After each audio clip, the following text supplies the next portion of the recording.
James Baldwin said the following: "We can disagree and still love each other unless your disagreement is rooted in my oppression and denial of my humanity and my right to exist as a person." James Baldwin. We can disagree and still love each other until you step on my toes. That's where it ends. Today I'm going to ask a question, and it's a very, very serious question. And the question is this: can we put trust in man? Can we put trust in man? If you look up on the Google machine, trust in man, or the Bible, there's about 155 verses not to trust men. Very interesting. Jesus gives us a little flavor of that today in the gospel. He tells us, let the dead bury the dead. Don't worry about the dead. They're dead. He's ignored them. But follow me. Put not your trust in man or in any system that is devised by man, because you're going to be sadly disappointed here on earth. We start off on some project when we're young. I remember being young with a lot of enthusiasm, starting off on different projects. And then through life, we change our minds. Political idealism that we had as kids and youth and teens, trying to make a better place in this world for everyone, is taken a back seat to corrupt forces that seem to have changed all of that. Growing up, and I know you guys as well, growing up, I was taught to respect and to trust authority. My parents instilled that in me. Trust authority, respect authority. And that's how they pretty much live their life. Children attest to that. All types of authority. But as life rolled on, and I got a little bit older, I saw something called the Vietnam War. Some of you might not remember the Vietnam War in the 1970s.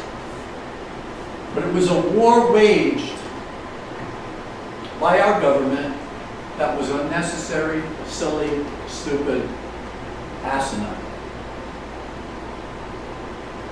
I saw then, a few years later, and Michael wasn't alive yet, but he got a good dose of it when we watched Gaslit with Julia Roberts.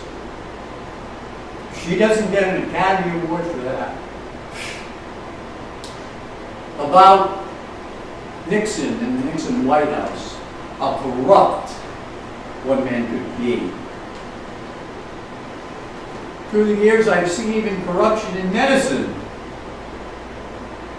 You go to the doctor, and they call them pill pushers.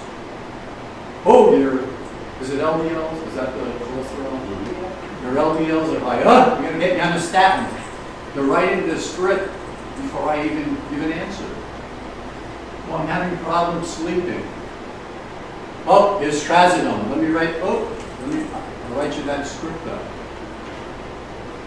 I've lost faith in doctors. In fact, when they write me scripts, CBS is so mad at me because I never go pick them up. I placate the doctors and tell them, oh, okay, but I never pick the script up, unless it's an antibiotic, which in that case I probably shouldn't have picked it up either. So I saw corruption in politics. I saw corruption in Vietnam. I saw corruption within our government. I saw corruption even in medicine. Doctors don't think anymore, but they are good at prescribing. Very good. The food pyramid, you know the food pyramid that they came out with? There's a lot of BS. If you look at it, it makes no sense at all. Carbs is the big thing at the bottom, and you wonder why it was so simple. In friendships and relationships through the years, we all have had, all of us have at one time or another been deceived by each other, haven't we? By friends, even Jesus was betrayed by the love of a friend. But not your trusting man. Sometimes it's even family members who betray you. They're the worst because they can stab you with a knife and smile because they know you.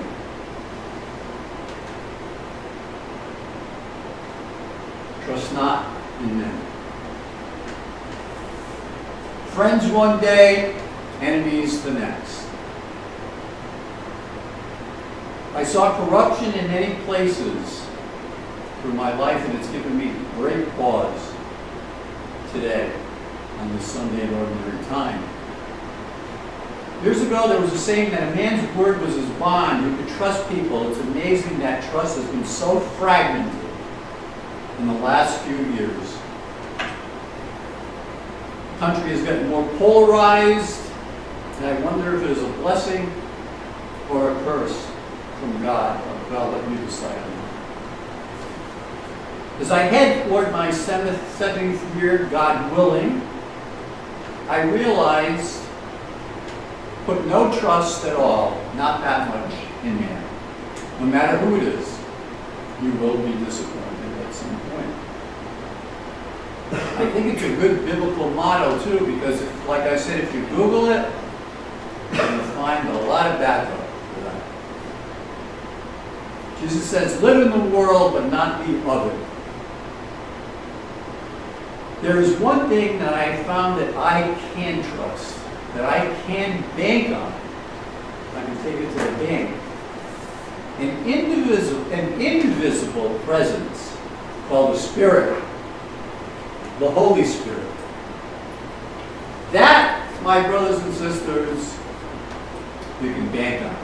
Take that one to the bank. That presence of God that is with us here today, you can bank on. Make no doubt in that.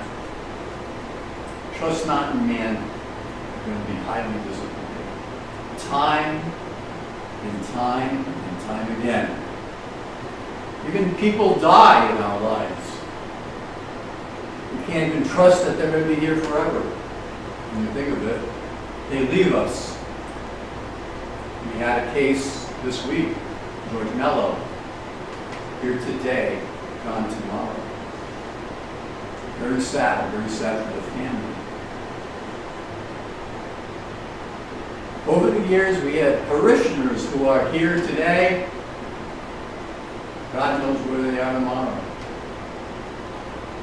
I've seen priests here 1 minute, and then they find a better opportunity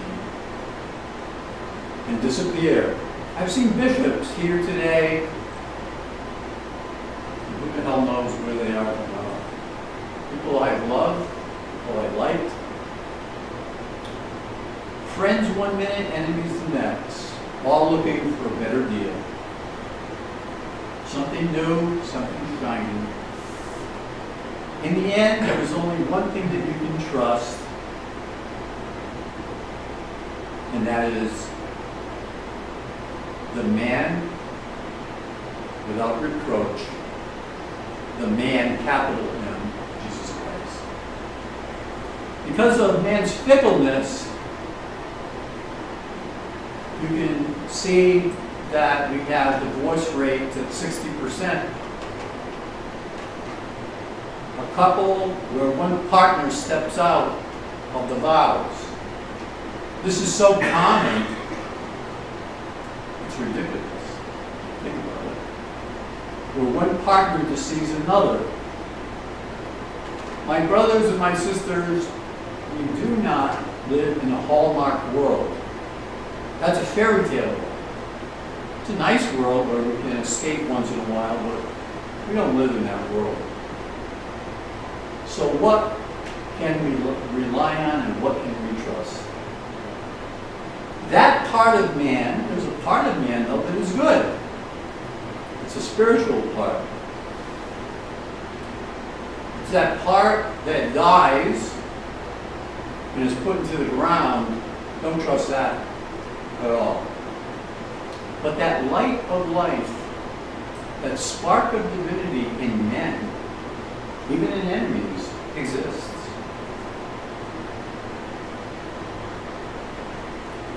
We can put our trust in that spiritual part of man, that invisible essence in each of us, that light of God that God raises us with.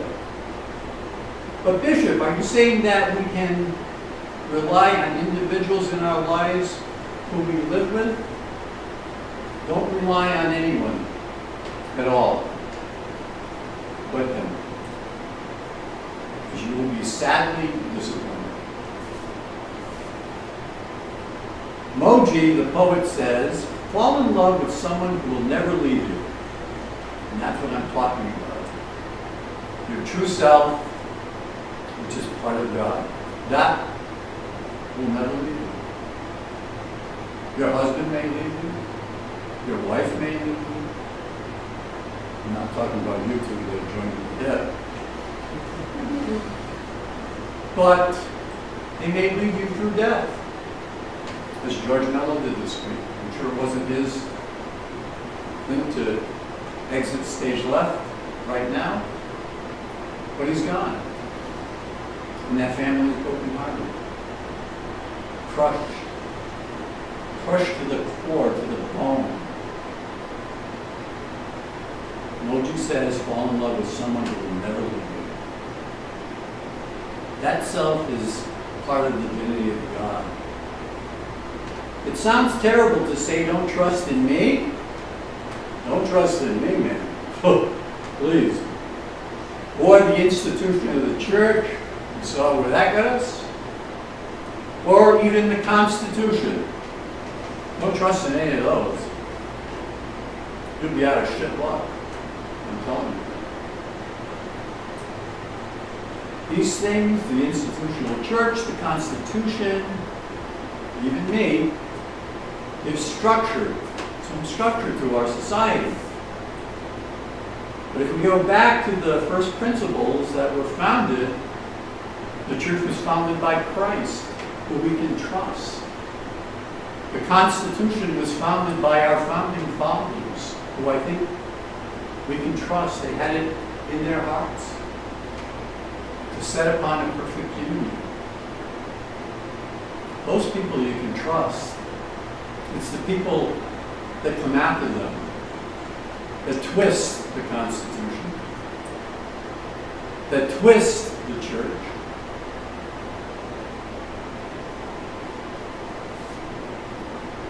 But we know corruption sets in on any institution at all.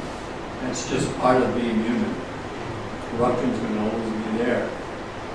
Man is so inherently unreliable that he constantly mucks things up again and again. Do you know what our original sin, do you know what original sin is? I don't want to give you a catechism lesson, but you know what original sin is? Does everybody know what original, raise your hand if you don't. No. Y'all know what original sin is? Sure, I'll give you a test, you can pass it. Original sin. It's a sin of our parents, Adam and Eve. Our country also has an original sin. A dark sin. A very, very dark sin. And I'm sure that you've all heard about it. It's called racism and slavery because this country, including our capital, was built by slaves. That's why we fought the Civil War. Because of slavery. Racism and slavery.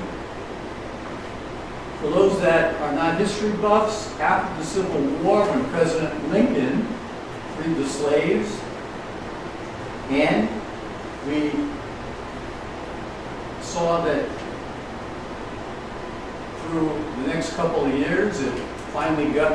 Texas, and that's why they took a couple of years. Because in Texas, they wouldn't accept what Lincoln was saying. It took 2 years. That's why we're celebrating Juneteenth now. It's a new holiday. After the Civil War, prejudice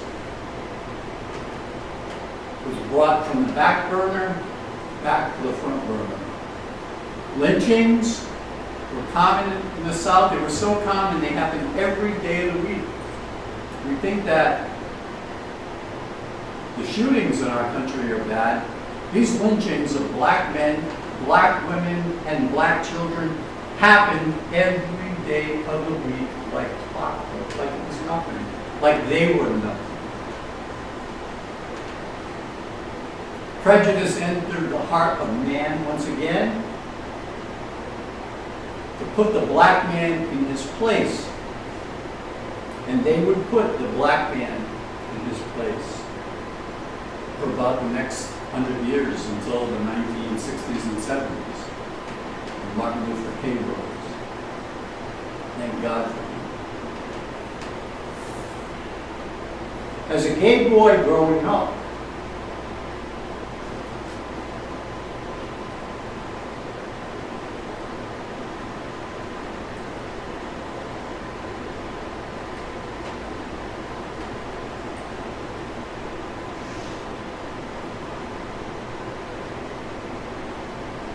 I was always a second-class citizen.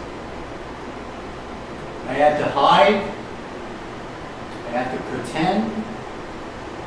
I had no rights under the law or the Constitution. I was no different than the black man. I was that black man. He was me.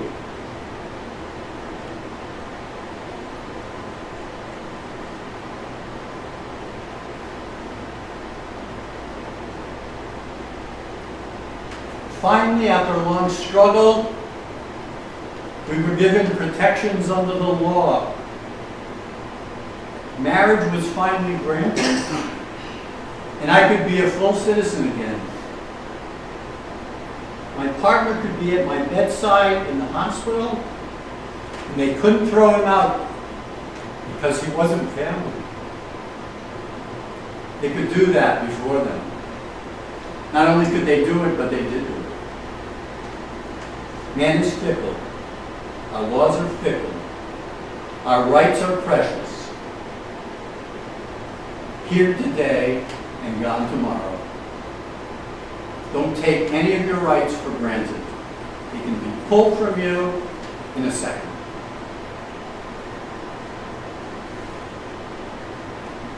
Man is fickle. And our laws are fickle. Yesterday, a senator from Texas, John Cornyn, said to the Supreme Court, now we do Plessy versus Ferguson, Brown versus Board of Education. For those that don't know the details of that, I do. Because I studied that injustice of the black man. The problem with our schools today is none of you know what the hell it is because nobody teaches it. If I ask you what Plessy versus Ferguson is, you probably don't know. But I'm going to tell you, and I'm going to educate you this morning what it is. It was a landmark decision of the United States Supreme Court in which the court ruled that racial segregation, keeping people apart, did not violate the U.S. Constitution as long as facilities for each group equal equality. This doctrine became to be known as separate but equal. So the black man could pee over here as long as he didn't pee in the bathroom with white people. He could sit at a black counter, but he couldn't sit at the white counter.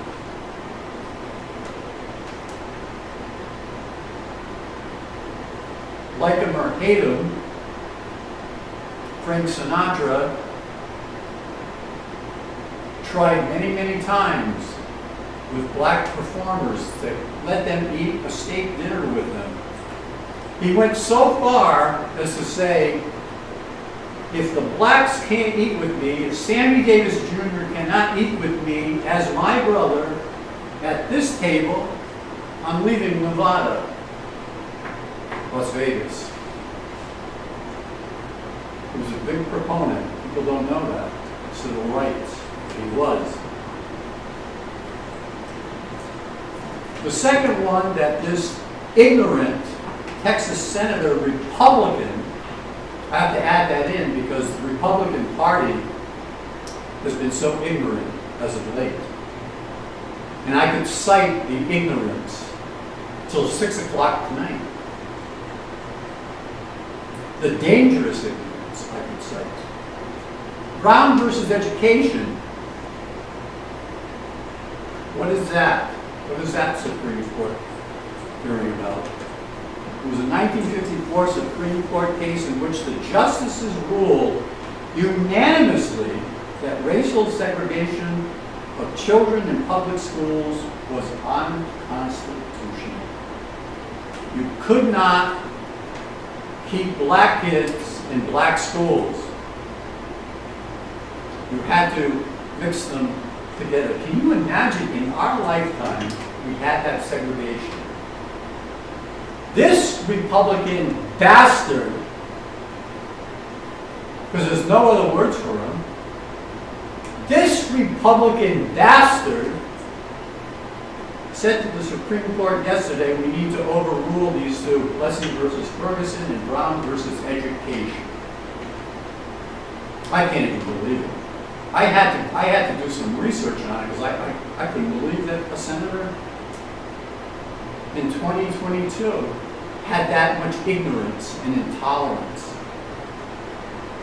for those who are different. So my brothers and my sisters, we are at a time when our rights are being stripped one by one. The beloved Clarence Thomas, in his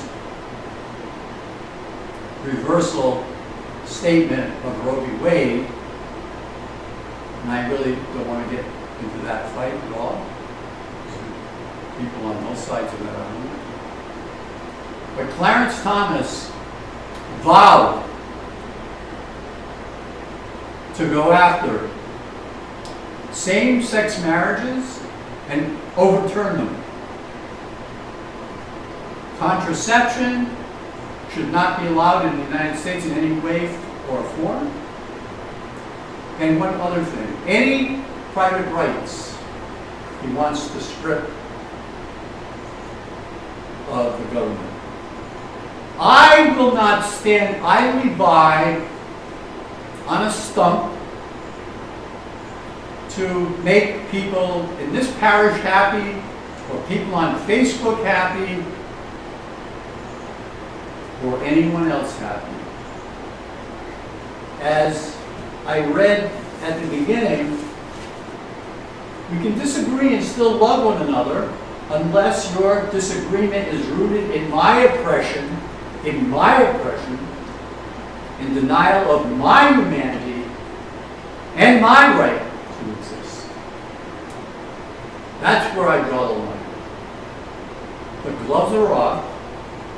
I will be back on Facebook on Monday, and I don't give a damn if I lose half of this parish. I don't care. I will be fighting for the rights that we have gathered over these last few years. I will fight with every ounce of my being that no more rights are taken away. I will not go backwards. If it kills me, I will not go backwards. And I will die very happy. Yesterday, at a rally in Providence, Ha! Bashed, this is no other way to put it. Bashed a black woman in the face twice. Thank God they got him on camera. Bashed her in the face twice, not once. You could say once, or maybe, they went after her a couple of times.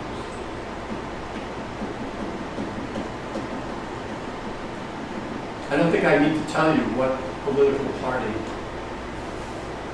we belong to.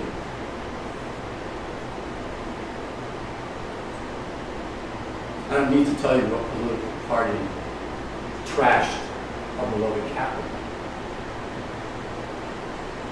It's just a fact, man, just a fact.